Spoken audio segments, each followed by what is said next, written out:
நாங்கள் question பார்க்கலாம். A member ABCD is subjected to load as shown in the figure.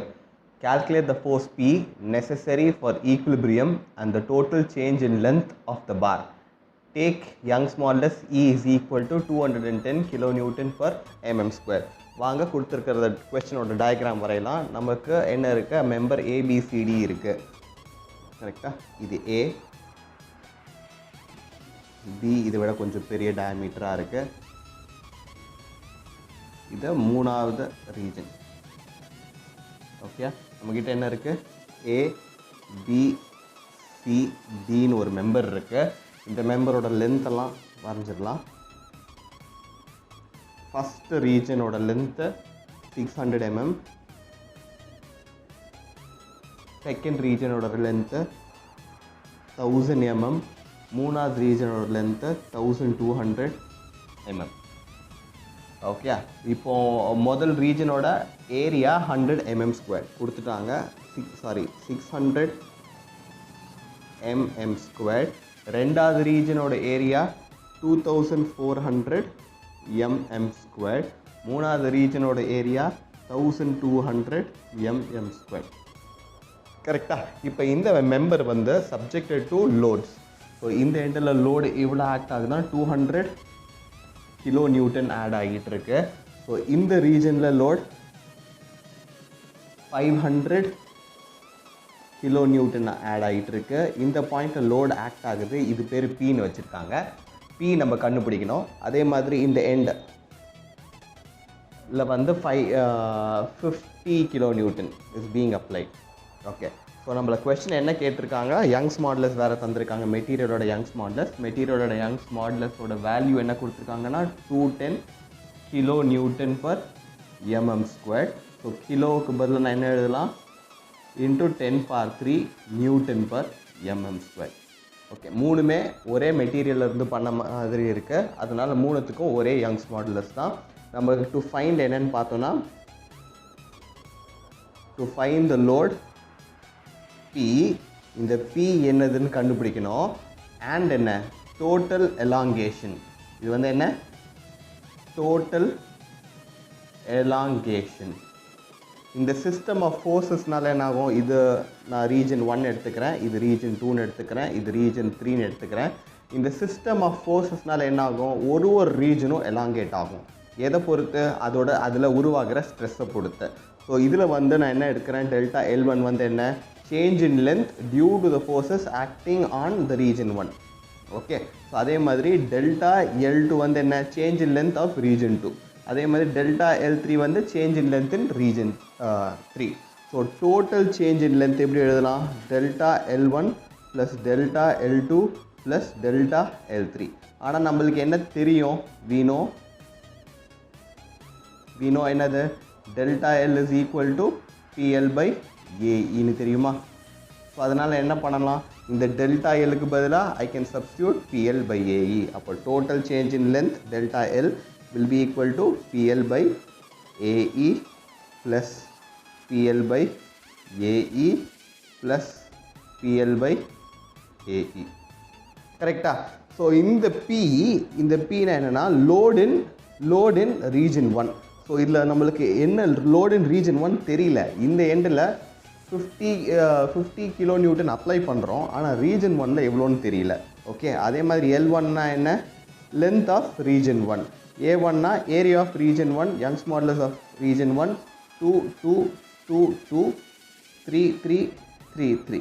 Okay, இந்த ஈக்குவேஷனில் என்ன, ஒரே மெட்டீரியல்னால E1 is equal to E2 is equal to E3 is equal to என்ன, Young's modulus 210 into 10⁻³ newton per mm square. So இந்த ஈக்குவேஷனில் நம்மளுக்கு என்ன தெரியும், E1 E2 E3 எல்லாமே சேமாக இருக்க போகுது. நம்மளுக்கு கொஸ்டினில் என்ன கொடுத்துட்டா, A1 A2 A3 given. கரெக்டா? A1 என்ன 600, A2 என்ன 2400, A3 என்ன 1200. ஸோ A தெரியும்.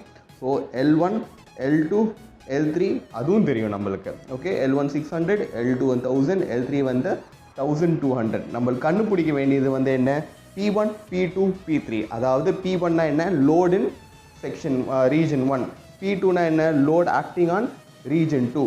P3 na load acting on region 3. So இந்த லோடை கண்டுபிடிக்கிறதுக்கு நம்ம principle of superposition apply பண்ணலாமா?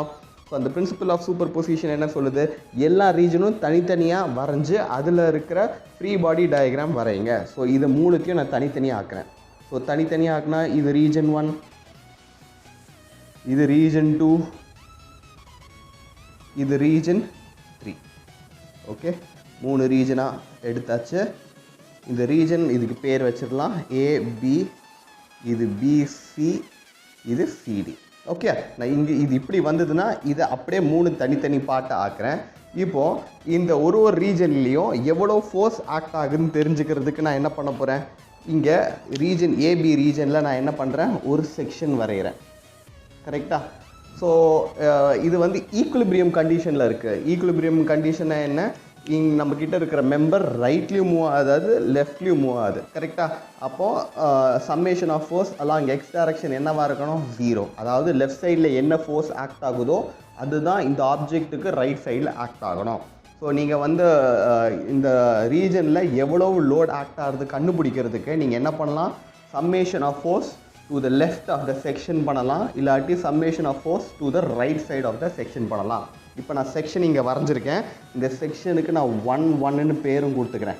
ஓகே, இப்போ இந்த செக்ஷன் 1-1க்கு ரைட்டில் பார்த்தீங்கன்னா P இருக்குது, 500 இருக்குது, அப்புறம் 200 இருக்குது.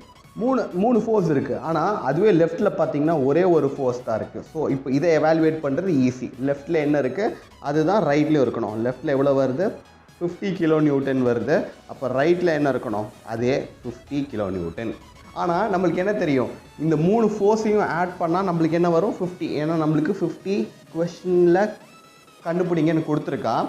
ஸோ நம்மளுக்கு என்ன தெரியும்? லெஃப்ட்டில் 50 இருந்துச்சுன்னா ரைட்லேயும் 50 இருக்கணும். ரைட்டில் எப்படி 50 இருக்குன்னா இந்த ஃபோர்ஸு இந்த ஃபோர்ஸ் 3 ஃபோர்ஸ் இருக்குது. இது 3 ஃபோர்ஸை ஆட் பண்ணால் எனக்கு 50 வரணும்.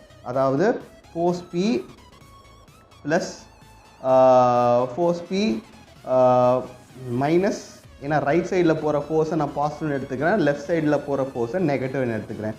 P minus 500. ஏன் மைனஸ் 500னா இதுவும் டைரக்ஷன் ஆப்போசிட். ஓகே, இதுவும் டைரக்ஷன் சேம். ஸோ ப்ளஸ் 200 இதை ஆட் பண்ணால் என்னவா இருக்கணுமா? நம்மளுக்கு 50 இருக்கணும். ஏன் 15 புரியும்னு நினைக்கிறேன் உங்களுக்கு? ஏன்னா இந்த செக்ஷனுக்கு summation of force to the left 50 வருது. அப்போ ரைட் சைடில் இருக்கிறதும் 50 இருந்தால் தான் ரெண்டு ஃபோர்ஸும் என்ன ஆகும்? டேலி ஆகிட்டு ஈக்குலிபிரியம் கண்டிஷன்லேயே இருக்கும். ஸோ இதுலேருந்து நம்ம P கண்டுபிடிச்சிடலாமா? P வந்து என்ன? 50 ப்ளஸ் 500 மைனஸ் 200. ஓகே, ஸோ இதுலேருந்து P வந்து என்ன வருது? 350 கிலோ நியூட்டன் P. ஓகே, நம்ம P கண்டுபிடிச்சிட்டோம். அவங்க ஃபஸ்ட்டு கேட்டது P 350 கிலோ நியூட்டன். இப்போ ரீஜன் 2ல் எவ்வளோ லோட் ஆக்ட் ஆகுதுன்னு கண்டுபிடிக்கிறதுக்கு என்ன பண்ணுறேன்? ரீஜன் 2ல் ஒரு செக்ஷன் வரைகிறேன்னா நடுவில் இது 2ன்னு லேபிள் பண்ணியிருக்கேன். இட் இஸ் ஈக்குவல் டு என்ன? Summation of force to the left, summation of to the force to the right. லெஃப்ட்டில் என்னென்ன ஃபோர்ஸஸ்லாம் இருக்குது? 50 கிலோ நியூட்டன். Pயோட வேல்யூ கண்டுபிடிச்சிட்டோம் 350. ரைட்டில் என்ன இருக்குது? 500 இருக்குது, 200 இருக்குது. சரியா? இப்போ நம்ம சம்மேஷன் ஆஃப் ஃபோர்ஸ் அந்த லெஃப்ட் எடுத்துக்கலாமே. 50யும் Pயும் ஒரே டைரக்ஷனில் இருக்கா, ஆப்போசிட் டைரக்ஷனில் இருக்கா? பார்த்தீங்களா? ஆப்போசிட் இருக்குல்ல. அப்போ நம்ம ஃபோர்ஸ் என்ன பண்ணணும்? சப்ட்ராக்ட் பண்ணணும். நம்ம P வேல்யூ என்ன? 350 இந்த பக்கம், 50 அந்த பக்கம். அப்போ நெட் என்ன? Net 300 compressive load. ஸோ என்கிட்ட எவ்வளோ இருக்க போகுது? 300 கிலோ நியூட்டன் கம்ப்ரெசிவ் லோட். நீங்கள் ரைட்லையும் செக் பண்ணிக்கலாம். ரைட்டில் உள்ள என்ன வருது? 500 வருது, வெளியில் 200 வருது. So compressive 300. ஓகே, இப்போ ரீஜன் 2ல் எவ்வளோ லோட் இருக்குன்னு கால்குலேட் பண்ணிட்டோம். ரீஜன் 3ல் எவ்வளோ லோட் இருக்குன்னு கால்குலேட் பண்ணுறதுக்கு திருப்பியும் ஒரு செக்ஷன் வரைங்க. செக்ஷன் 3 செக்ஷன் 3 லெஃப்ட்டில் நீங்கள் சம் பண்ணி கண்டுபிடிக்கலாம் லோட்ஸு. இல்லாட்டி ரைட்டில் என்ன இருக்குன்னு பாருங்கள். ரைட்டில் பண்ணுறது ஈஸி, ஏன்னா ஒரே ஒரு லோடு தான் இருக்குது. ஸோ இதில் என்ன இருக்கணும்? 200 கிலோ நியூட்டன் இருக்கணும். ஸோ இப்போ நம்ம கண்டுபிடிச்சிட்டோம். ஸோ நம்ம லோடு 1ல் இருக்கிற ரீஜன் 1ல் இருக்கிற லோடு தான் என்ன? P1. ரீஜன் 2ல் இருக்கிற லோடு தான் என்ன? P2. ரீஜன் 3ல் இருக்கிற லோடு தான் P3. ஸோ இந்த ஈக்குவேஷனில் நமக்கு P1, P2, P3 அதுவும் கண்டுபிடிச்சிட்டோம். ஸோ நம்ம சேஞ்ச் இன் லென்த் ஈஸியாக கண்டுபிடிச்சிடலாமா? வாங்க நம்ம ஈக்குவேஷனில் சப்ஸ்டியூட் பண்ணுவோம். So delta L change in length is equal to, இதில் என்ன காமன்? E மட்டும் காமன். ஸோ ஈயை வெளியில் எடுத்துடலாம். 1/E என்ன வருது? P1 L1/A1 plus P2L2 by A2 plus P3L3 by A3. Okay, so delta L is equal to 1 by Young's modulus value என்ன 210 into 10 power 3 bracket open P1 50 எல்லாமே என்ன kilo Newton மறந்துடாதீங்க ஏன்னா இதில் என்ன இருக்குது கிலோ நியூட்டனை நியூட்டனை ஆக்கணும்னா 10 power 3 யூஸ் பண்ணிக்கணும் so 50 into 10 power 3 into length 1 என்ன 600 mm so 600 divided by area 1 இதோடது ஏரியாவும் என்ன 600 லென்த்தும் 600 ஏரியாவும் 600 mm squared ஸோ என்ன அடுத்தது என்ன P2 ஓட லோடு என்ன 300 ஸோ 300 கிலோ நியூட்டன் அது 300 into 10 power 3 into length 1000 divided by அதோட ஏரியா வந்து நம்ம பார்த்தோம்னா 2400 ஓகே ப்ளஸ் மூணாவது ரீஜனில் இருக்கிற load 200 into 10 power 3 into length 1200 divided by area வந்து 1200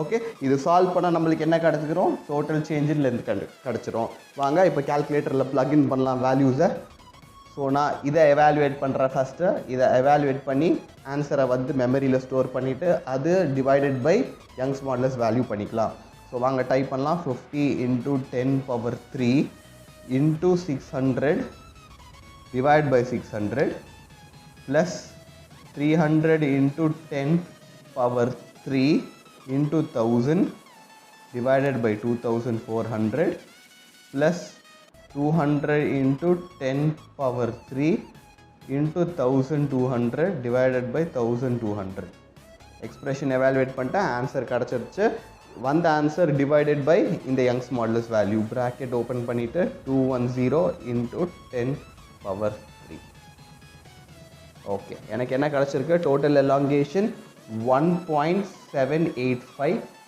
mm உங்களுக்கு எங்கள் வீடியோ பிடிச்சிருந்ததுன்னா வீடியோவுக்கு லைக் பண்ணுங்கள் ஷேர் பண்ணுங்கள் மறக்காமல் சேனல் சப்ஸ்கிரைப் பண்ணுங்கள் எங்கள் SOM சீரீஸும் கண்டினியூ பண்ணுங்கள்